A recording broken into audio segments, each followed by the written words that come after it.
प्रधानमंत्री नरेंद्र मोदी ने अपनी नीदरलैंड की आधिकारिक यात्रा के दौरान विश्व प्रसिद्ध अफ्सुलाइटडाइक डैम का दौरा किया है और इस दौरान उनके साथ डच प्रधानमंत्री डिक स्कूफ भी मौजूद रहे और दोनों नेताओं ने 32 किलोमीटर लंबे इस ऐतिहासिक बांध का निरीक्षण किया है।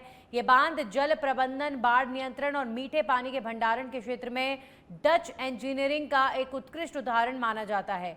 पीएम मोदी का ये दौरा विशेष रूप से भारत का महत्वाकांक्षी कल्पसर परियोजना से जुड़ा हुआ माना जा रहा है, जिसका उद्देश्य खंबात की खाड़ी में विशाल मीठे पानी का जलाशय विकसित करना है। इस दौरान दोनों देशों के बीच जलवायु, लचीलापन, जल प्रौद्योगिकी और टिकाऊ बुनियादी ढांचे को लेकर सहयोग बढ़ाने पर भी चर्चा हुई है। ये यात्रा भारत नीदरलैंड के बीच तकनीकी और विकास साझेदारी को और मजबूत करने की दिशा में महत्वपूर्ण कदम माना जा रहा है।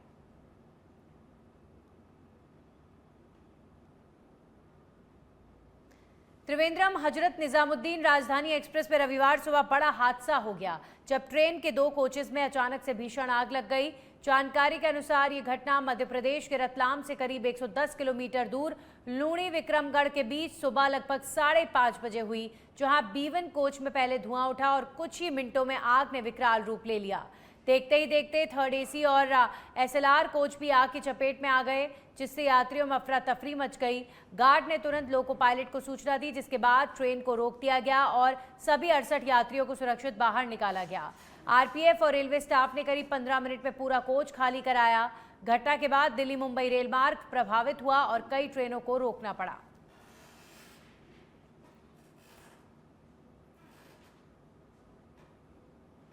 जयपुर के करधनी क्षेत्र में फ्लैट के ताले तोड़कर नकबजनी कर सोने चांदी के जेवरात चोरी करने के मामले का पुलिस ने खुलासा किया है।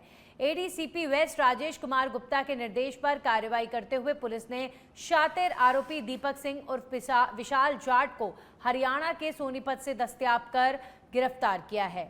आरोपी के कब्जे से चोरी किए गए चांदी के जेवरात बरामद किए गए हैं, जबकि अन्य माल भी बरामद किया गया है और इसी के साथ जो और माल इन चोरों के पास है उनकी बरामदगी का प्रयास जारी है।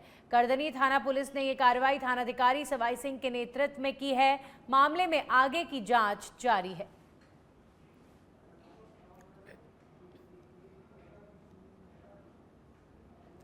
जयपुर में स्वास्थ्य कल्याण रक्त केंद्र के 32वें स्थापना दिवस के अवसर पर आयोजित रक्तदान शिविर में पूर्व मुख्यमंत्री वसुंधरा राजे ने शिरकत की।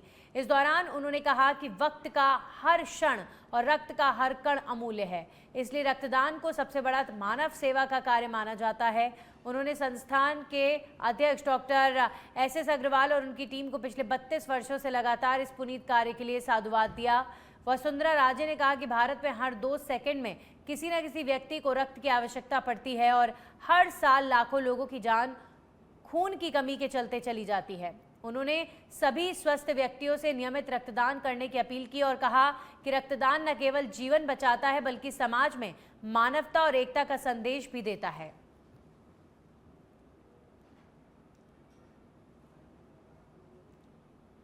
धौलपुर जिले के निहालगंज थाना क्षेत्र की निजाम कॉलोनी स्थित मां रहना वाली लाइब्रेरी के बाहर उस समय हंगामा हो गया जब 3rd ग्रेड परीक्षा की तैयारी कर रहे एक छात्र के साथ कुछ युवकों ने मारपीट कर दी। पूरी घटना लाइब्रेरी में लगे CCTV कैमरे में कैद हो गई है, जिसका वीडियो अब सोशल मीडिया पर वायरल हो रहा है। वीडियो में देखा जा सकता है कि एक युवक छात्र को बाहर बुलाने आता है और जैसे ही वो बाहर निकलता है, पहले से मौजूद 2 से 3 युवक उसे पकड़कर नीचे पटक देते हैं और लात घूंसों से हमला कर देते हैं। बीच बचाव करने आए एक अन्य छात्र के साथ भी मारपीट की जाती है। पीड़ित प्रियांशु ने पुलिस में शिकायत दर्ज कराई है। पुलिस ने मामला दर्ज कर लिया है और CCTV फुटेज के आधार पर आरोपियों की तलाश शुरू कर दी गई है। तो धौलपुर में लाइब्रेरी के बाहर एक छात्र के साथ मारपीट का मामला सामने आया है। निहालगंज क्षेत्र का ये मामला है। 3rd ग्रेड की तैयारी कर रहे छात्र पर कुछ अन्य छात्रों ने हमला किया, उसके साथ मारपीट की। CCTV में पूरी वारदात कैद हो गई है। CCTV फुटेज के आधार पर अभी फिलहाल पुलिस पूरे मामले की जांच में जुटी हुई है। निहालगंज क्षेत्र के निजाम कॉलोनी का ये मामला है। धौलपुर में 3rd ग्रेड की तैयारी कर रहे छात्र पर हमला हुआ है। तो धौलपुर में लाइब्रेरी के बाहर एक छात्र के साथ मारपीट की वारदात। निहालगंज क्षेत्र की निजाम कॉलोनी की घटना। छात्र को पहले ये 2-3 युवक बाहर बुलाते हैं और उसके बाद उसे जमीन पर पटककर बुरी तरीके से पीटा जाता है। इसी दौरान एक दूसरा छात्र उसे बचाने के लिए आया तो उसके साथ भी मारपीट की जाती है। निहालगंज क्षेत्र की निजाम कॉलोनी की ये घटना बताई जा रही है। एक छात्र के साथ मारपीट का मामला सामने आया है। एक स्टूडेंट को लाइब्रेरी के बाहर बुलाकर 2-3 जो युवक हैं वो पूरी तरीके से पीटते हैं। फिर उसका एक मित्र उसे बचाने आता है, उसके बाद उसके साथ भी मारपीट की घटना होती है। अब ये पूरा मामला क्या है, अभी फिलहाल छात्र ने थाने में रिपोर्ट दर्ज कराई है और सीसीटीवी फुटेज के आधार पर पुलिस पूरे मामले की जांच में जुटी हुई है। चूरू जिला मुख्यालय पर रविवार दोपहर महिला कांग्रेस ने बढ़ती महंगाई के खिलाफ जोरदार प्रदर्शन किया है।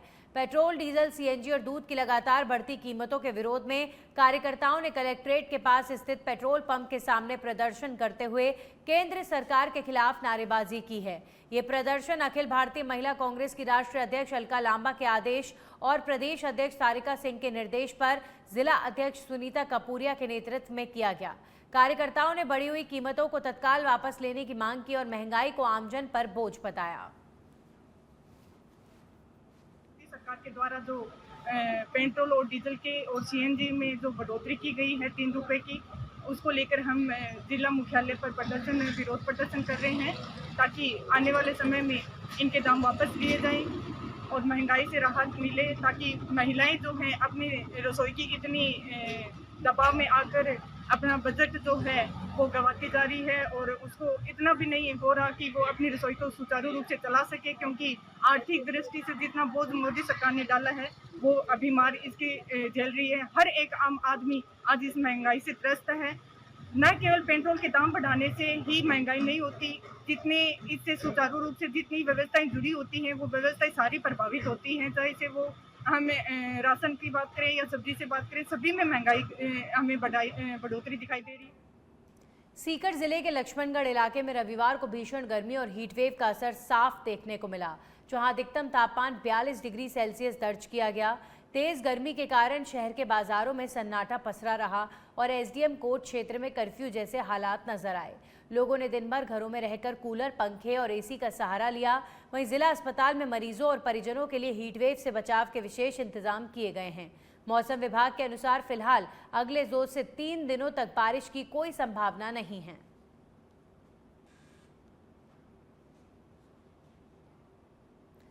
सिरोही के पिंडवाड़ा से बड़ी खबर, आपसी झगड़े को लेकर थाने पहुंचे एक ही समाज के 2 पक्ष। थाने के बाहर आपस में भिड़े दोनों पक्ष, पुरुषों के साथ साथ महिलाओं में भी चले लात घूंसे। आपसी झगड़े को लेकर थाने पहुंचे थे एक एक कर दोनों पक्ष पुलिस के सामने ही थाने में झगड़ने लगे और अब सूचना के बाद थानाधिकारी ओम प्रकाश चौधरी मौके पर पहुंचे और मौके से कुछ लोगों को पुलिस ने हिरासत में लिया है। स्वरूपगंज थाने के गेट पर आपस में झगड़े हैं दोनों पक्ष। बारां जिले के अंता क्षेत्र में जिला कलेक्टर बालमुकुंद असावा ने विशेष सफाई अभियान के तहत ग्राम पंचायत पलायथा और बम्बुलिया कला का निरीक्षण किया। इस दौरान उन्होंने मौके पर चल रहे सफाई कार्यों की समीक्षा करते हुए अधिकारियों को आवश्यक दिशा निर्देश दिए हैं। विकास अधिकारी राधेश्याम भील ने बताया कि जिला कलेक्टर ने जिले के सभी अधिकारियों के साथ बैठक कर 18 और 19 मई को ग्रामीण क्षेत्रों के साथ साथ नगर परिषद और पालिका क्षेत्रों में विशेष सफाई अभियान चलाकर संपूर्ण कचरे के निस्तारण के निर्देश दिए हैं। निरीक्षण के दौरान कलेक्टर ने सफाई व्यवस्था पर संतोष जताया और सड़क किनारे और नालों में उग रही झाड़ियों को हटाने के भी निर्देश दिए ताकि बारिश के दौरान जल भराव की स्थिति न बने।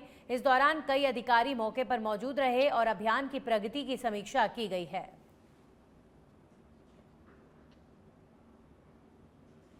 दौसा जिले के सिकराय क्षेत्र की सिकंदरा की पुनियाकाबाज ढाणी में अज्ञात कारणों से आग लगने से हड़कंप मच गया।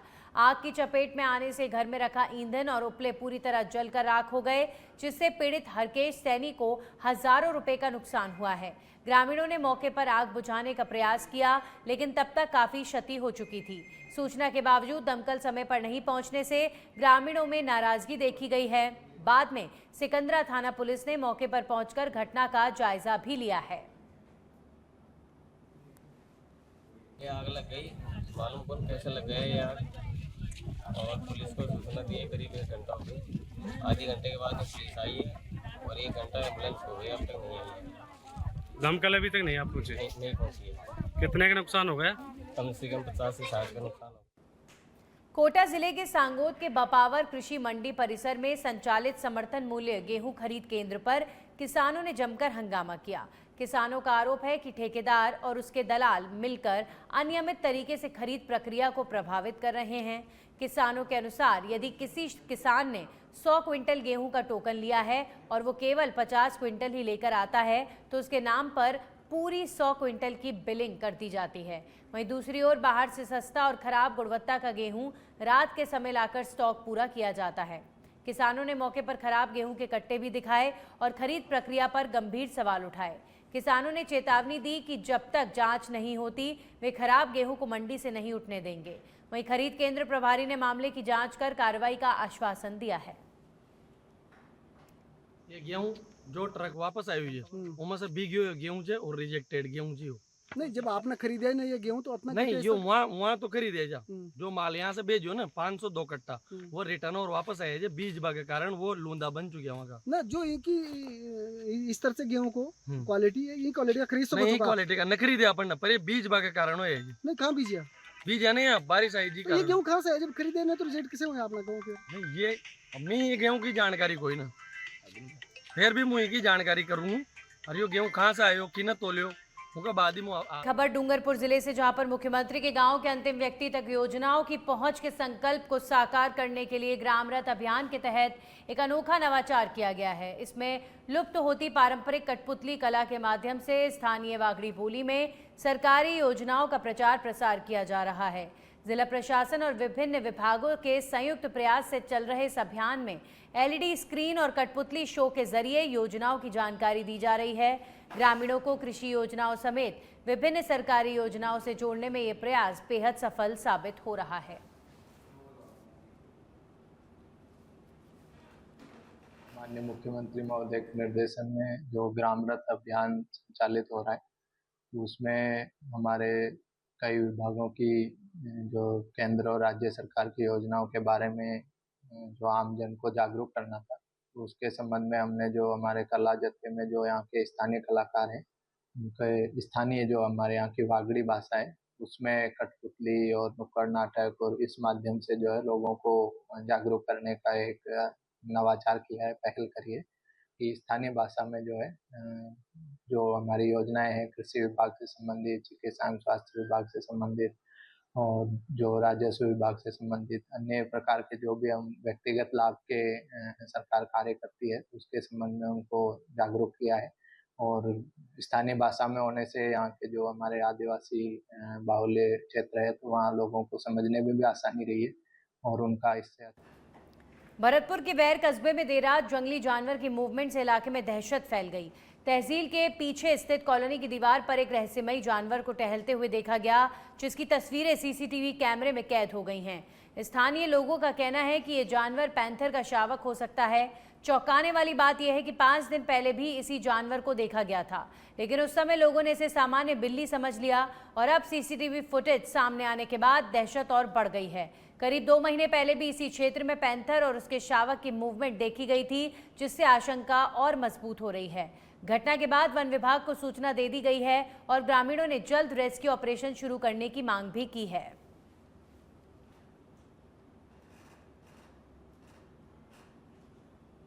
खाजूवाला विधानसभा क्षेत्र के पूगल तहसील की ग्राम पंचायत रानीसर में विधायक डॉक्टर विश्वनाथ मेघवाल की जन सुनवाई और ग्राम विकास रथ यात्रा का आयोजन किया गया। इस दौरान बड़ी संख्या में ग्रामीणों ने अपनी समस्याएं विधायक के समक्ष रखी, जिन पर मौके पर मौजूद संबंधित विभागों के अधिकारियों ने समाधान की दिशा में कार्रवाई की। कार्यक्रम में पंचायत समिति पूगल के बीडीओ गोपाराम मेघवाल, तहसीलदार अशोक पारिक और विद्युत विभाग एईएन नरेंद्र सोनगरा और आईजीएनपी एईएन सत्यनारायण, जलदाय विभाग एईएन मुकेश पुरी और कृषि विभाग एएओ तीर्थ सिंह सोडा समेत कई अधिकारी मौजूद रहे। विधायक डॉक्टर मेघवाल ने कहा कि मुख्यमंत्री भजनलाल शर्मा के निर्देश पर हर ग्राम पंचायत स्तर पर जन सुनवाई की जा रही है ताकि आमजन की समस्याओं का त्वरित समाधान हो सके। साथ ही उन्होंने सरकार की जन कल्याणकारी योजनाओं के व्यापक प्रचार प्रसार पर भी जोर दिया है।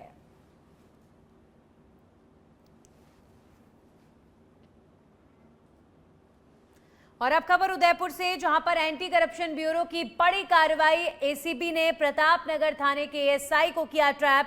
सुनील बिश्नोई को 1 लाख रुपए की घूस लेते हुए दबोचा गया है। दुष्कर्म के प्रयास और छेड़छाड़ का मुकदमा दर्ज नहीं करने की एवज में मांगी थी घूस। एएसपी आनंद कुमार ने दिया कार्रवाई को अंजाम। डीजी गोविंद गुप्ता के निर्देशन पर इस कार्रवाई को अंजाम दिया गया है। उदयपुर में एंटी करप्शन ब्यूरो ने बड़ी कार्रवाई की है और एक पुलिसकर्मी को घूसखोरी के इस मामले में दबोचा गया है। उदयपुर में एंटी करप्शन ब्यूरो ने कार्रवाई करते हुए एसीबी ने प्रतापनगर थाने के एएसआई को ट्रैप किया है। सुनील बिश्नोई को 1 लाख रुपए की घूस लेते दबोचा गया। दुष्कर्म के प्रयास और छेड़छाड़ का मुकदमा दर्ज नहीं करने की एवज में घूसखोरी की गई थी। एएसपी अनंत कुमार ने दिया कार्रवाई को अंजाम।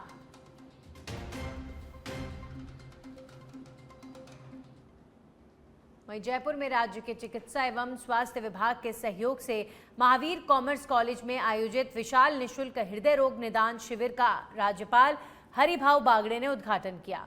इस अवसर पर राज्यपाल ने कहा कि सात्विक आहार, नियमित व्यायाम और समय समय पर स्वास्थ्य जांच के माध्यम से हृदय रोग से काफी हद तक बचाव संभव है। उन्होंने कहा कि विश्व स्वास्थ्य संगठन के अनुसार हर वर्ष करोड़ों लोग हृदय रोगों से प्रभावित होते हैं, इसलिए इसके प्रति जागरूकता बढ़ाना बेहद आवश्यक है।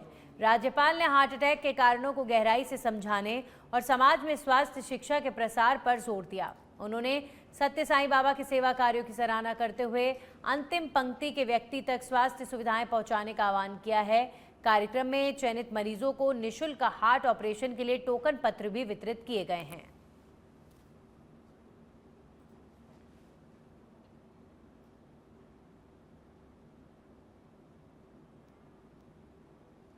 जयपुर में विद्या भारती राजस्थान द्वारा आयोजित प्रतिभा सम्मान समारोह में राज्यपाल हरिभाऊ बागड़े ने भाग लिया और राजस्थान प्रशासनिक सेवा के 59वें नव चयनित और 3 आईएएस अधिकारियों को सम्मानित किया।